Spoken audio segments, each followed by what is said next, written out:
Benvenuti a questa edizione del nostro telegiornale. Vediamo subito i titoli. La violenza non si batte con gli eserciti, il monito dell'arcivescovo Lorefice ai funerali di Paolo, il giovane ucciso a 21 anni nel bar di famiglia. Palermo si è fermata per dargli l'ultimo saluto. Nuovo blitz allo Zene, gli abitanti si ribellano alle forze di polizia, polemica sulle zone rosse annunciate dal Viminale, favorevoli gli imprenditori, contrari alla CGIL. Corse clandestine di cavalli, carabinieri di Randazzo sequestrano un cavallo e un carrello usato per il trasporto degli animali, individuate 2 scuderie. Quando la droga è un affare di famiglia, coppia gestiva lo spaccio ad Ispica, nel Ragusano usavano anche la figlia 14enne per vendere le dosi. A Gela il fiume si tinge di rosa e poi passa al viola. Residenti e ambientalisti denunciano gli sversamenti di sostanze chimiche fuori controllo. Un temporale a Catania finisce sott'acqua la pista ciclabile, situazione tragicomica all'altezza del faro Biscari. Carmen Consoli ritorna con Amuri Luci, un disco in dialetto siciliano, primo di una trilogia che affonda le radici nella tradizione. Calcio, sono 2 le offerte per l'aggiudicazione del centro di Torre del Grifo. Oltre al Catania si è fatta avanti una cordata di imprenditori siciliani. Adesso Pelligra dovrà rilanciare se vuole aggiudicarsi la struttura.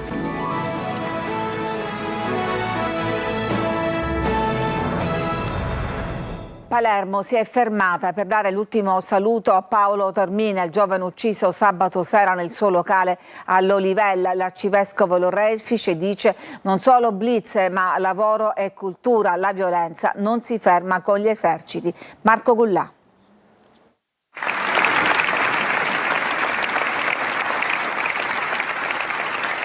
La mamma di Paolo piange disperata mentre la bara, tra lacrime e applausi, entra in una cattedrale gremita. È il giorno dell'addio a Paolo Taormina e del lutto cittadino. Un lungo e fragoroso applauso ha accompagnato l'ingresso della bara bianca. Gli amici e parenti piangono per quel ragazzo di 21 anni ucciso con un colpo di pistola alla nuca mentre cercava solo di riportare la calma davanti al locale di famiglia in via Spinuzza. L'omelia dell'arcivescovo Corrado Lorefice è toccante. Figli miei amatissimi, amici, amiche, non sono gli eserciti, non sono solo le forze di polizia, col loro pure encomiabile servizio, a cui siamo gratissimi, che potranno estirpare la violenza omicida. Possiamo essere solo noi, insieme. Ad esequie terminate, centinaia le persone che hanno scandito il nome Paolo Paolo, dopo aver fatto volare palloncini di colore bianco e azzurro. Adesso resta il dolore, assieme a tanta rabbia.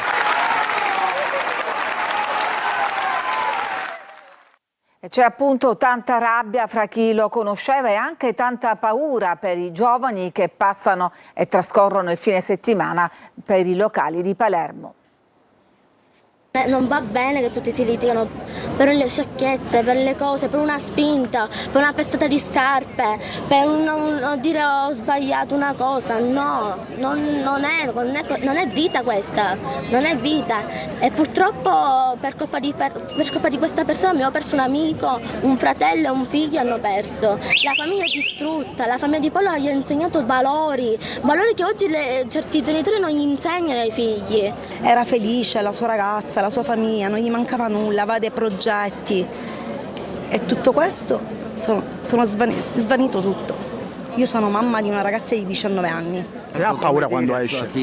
Ho paura, certo che ho paura. Io alle notti mi sveglio di soprassalto perché la chiamo, dico Giorgia dove sei? Giorgia per favore rientra a casa, perché non ho paura di mia figlia, ho paura degli altri. Perché ho paura che i nostri figli non ritornino a casa la sera. E non deve succedere più questa cosa.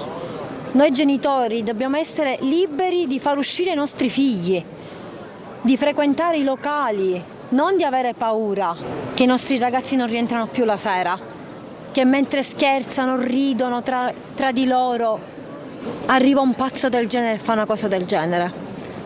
Ma questo già doveva succedere prima di evitarlo, quando c'è stata la strage di Monreale. Già allora doveva essere un poco di risveglio.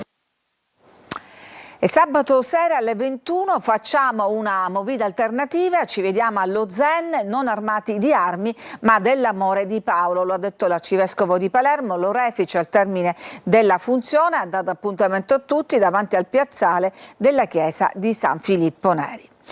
Cambiamo argomento, secondo giorno di controlli allo Zen, intanto vanno avanti i controlli, ma il quartiere si ribella, intanto si apre la polemica sulle zone rosse decise ieri dal ministro Piantedosi. Manlio Viola.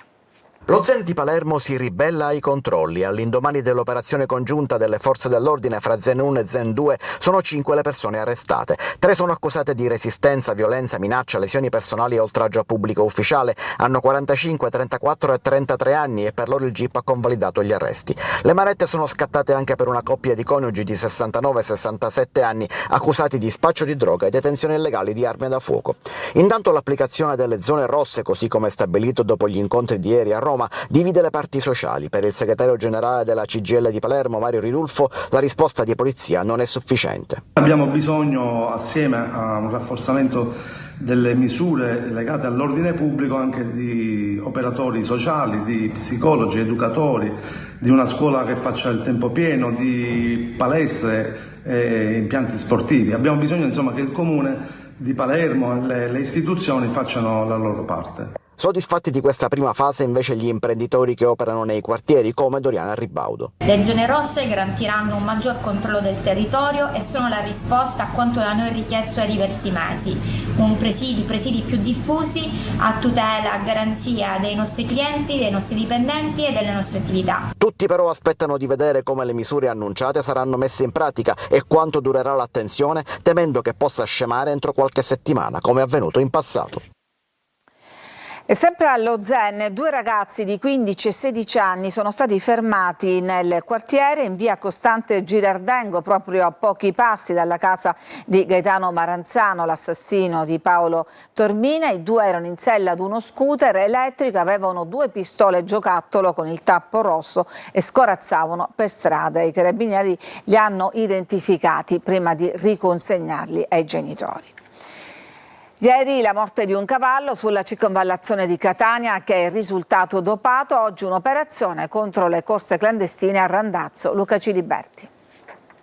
Corse clandestine e cavalli allenati illegalmente. Tutto documentato da immagini e video che hanno permesso ai carabinieri di Randazzo di risalire ai responsabili 2 persone adesso indagate per concorso aggravato in competizioni tra animali con il coinvolgimento di minorenni. I fatti sono avvenuti tra novembre 2023 e gennaio 2024. Sono state documentate 6 sessioni di allenamento e 4 corse clandestine di cavalli sulla strada Mare Neve nel comune di Linguaglossa. Le indagini hanno fatto luce, scrive la Procura di Catania, su reiterate condotte illecite con gare svolte nelle prime ore del mattino tra le 6.30 e le 7.15 con la presenza di vedette su motocicli senza targhe e la partecipazione di numerosi spettatori. Le corse, ricostruisce l'accusa, si svolgevano su una strada pubblica con cavalli lanciati al galoppo e seguiti da scooter e auto per aumentarne la velocità e garantirne la sicurezza del percorso. I carabinieri hanno anche individuato 2 scuderie coinvolte, la Russo di Mascali e la Frisina Puglisi di Castiglione di Sicilia, attive anche sui social network per la diffusione di video delle competizioni. Le indagini hanno permesso di identificare i componenti delle scuderie, inclusi i responsabili della scorta e i driver. Lo scorso aprile 3 persone sono state denunciate mentre partecipavano a una corsa clandestina su una strada provinciale di Castiglione di Sicilia. 2 di loro conducevano i cavalli agganciati a un calesse, mentre la terza riprendeva la gara con il cellulare. Gli animali e i calessi sono stati sottoposti a sequestro penale. Attorno al fenomeno delle corse clandestine di animali gira un lucroso giro di scommesse. Un'imponente operazione antidroga dei carabinieri di Modica ha smantellato una rete di spaccio tra le province di Ragusa e Siracusa. A Ispica a gestire le piazze era una famiglia con tutti i suoi componenti. Veronica Barbarino. Una ragazza di appena 14 anni costretta a spacciare droga dai propri genitori. È uno dei particolari più sconcertanti emersi dall'operazione antidroga condotta all'alba dai carabinieri di Modica in territorio di Ispica, nel Ragusano. La minorenne, figlia della coppia ispicese, ritenuta a capo di una rete che gestiva le piazze di spaccio di Ispica, Pozzallo, Rosolini e Noto, sarebbe stata coinvolta in alcune cessioni di stupefacenti. E a loro facevano capo tutta una serie di spacciatori o di assuntori di sostanze stupefacenti. C'era una clientela abbastanza selezionata quindi erano ricorrenti quasi sempre gli stessi pusher che si rifornivano da questa coppia. La vasta operazione antidroga ha portato a 13 misure cautelari, con 4 persone in carcere e 9 ai domiciliari. Le indagini, iniziate nel 2023, hanno permesso di documentare oltre 3.000 episodi di spaccio e 1 migliaio di assuntori. L'attività consentiva di ottenere dei cospicui ritorni economici, tant'è vero che oggi sono stati sequestrati 43.000 euro in contanti, anche in banconote di grosso taglio. Sono state sequestrati 160 grammi di cocaina, circa 2,5 kg di marijuana, 440 grammi di hashish, oltre a 5.600 euro in contanti, 2 fucili, 190 cartucce di vario calibro, 2 ordigni rudimentali dallo spiccato potenziale offensivo. L'operazione rappresenta un duro colpo a una rete di spaccio strutturata e pericolosa.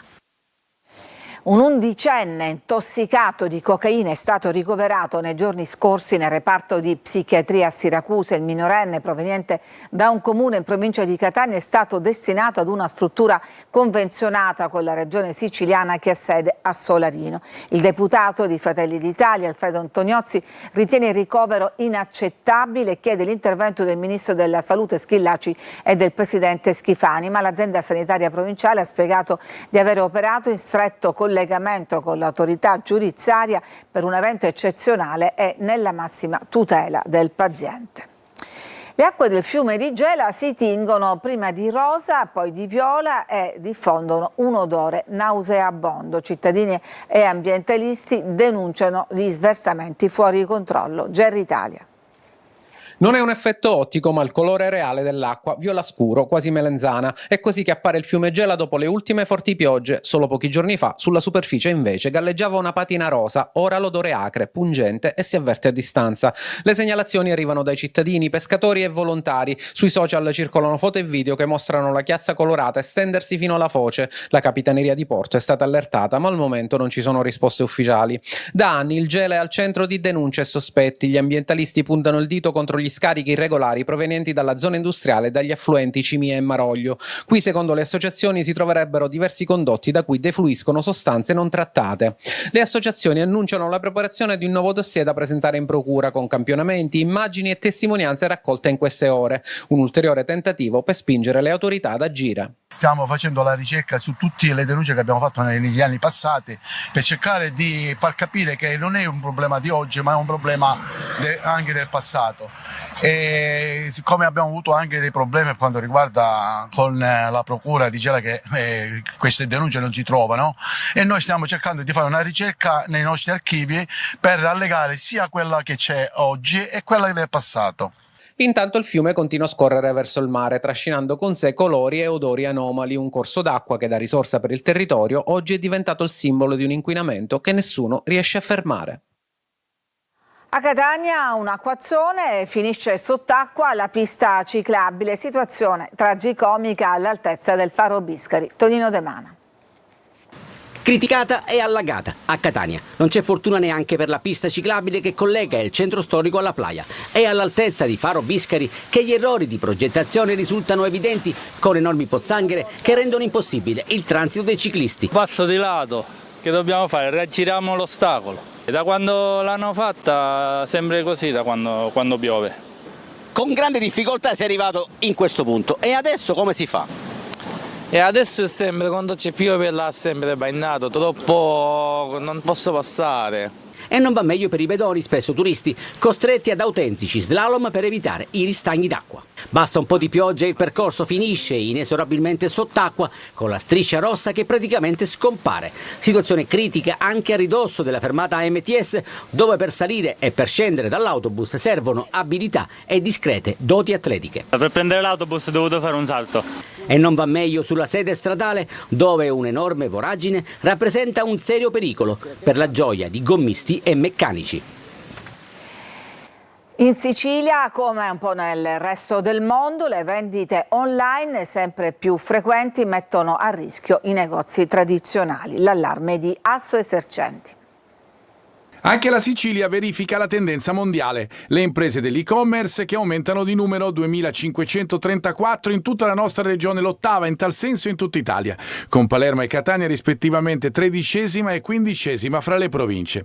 Sesta invece la nostra regione a livello di crescita percentuale, oltre il 231% in 10 anni. Dall'altro lato, la Sicilia risulta tra le regioni più colpite dalle cessazioni di esercizi commerciali tradizionali, con migliaia di negozi persi negli ultimi 5 anni.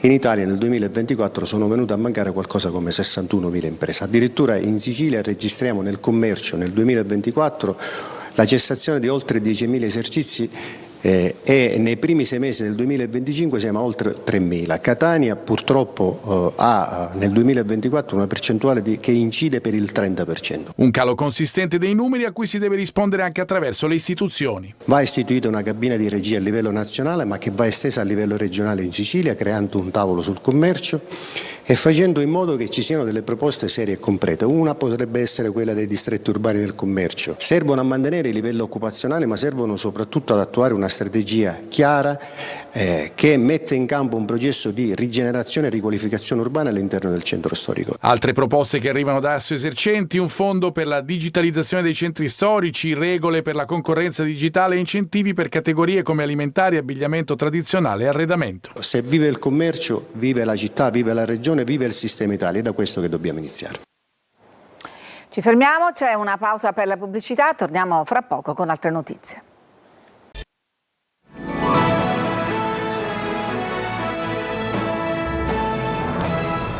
Sequestro record di corallo nel mare davanti all'isola di Marettimo, ne sono stati trovati ben 700 kg. Laura Spanò.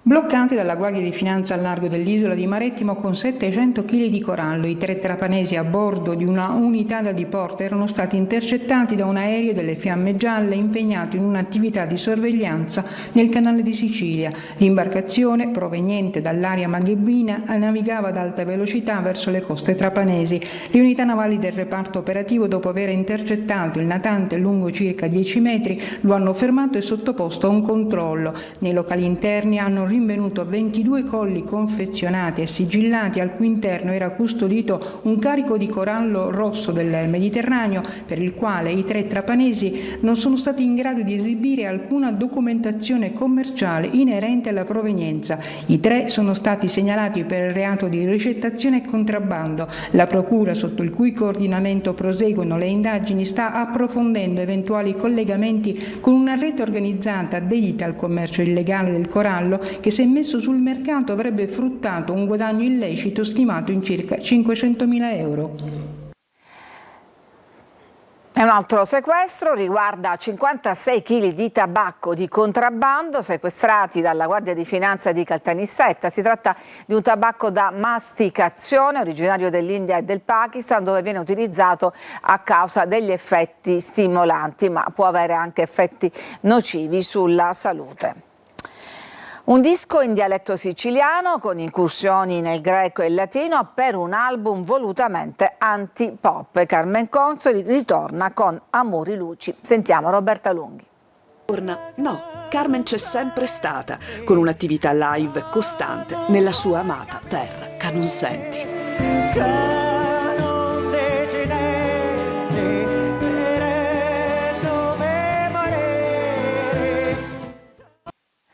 E ancora Carmen Consoli sarà la protagonista del nostro Focus di oggi, ospite di Roberta Lunghi. La cantantessa racconterà il suo nuovo album, abbiamo sentito un'anticipazione, e il ritorno alle radici della tradizione. Appuntamento dopo il TG alle 14.30, in streaming su siciliaweb.it, messaggi al 342 745 5005. Ci fermiamo adesso, c'è una pausa e poi torniamo con la pagina sportiva per parlare dell'asta per Torre del Grifo.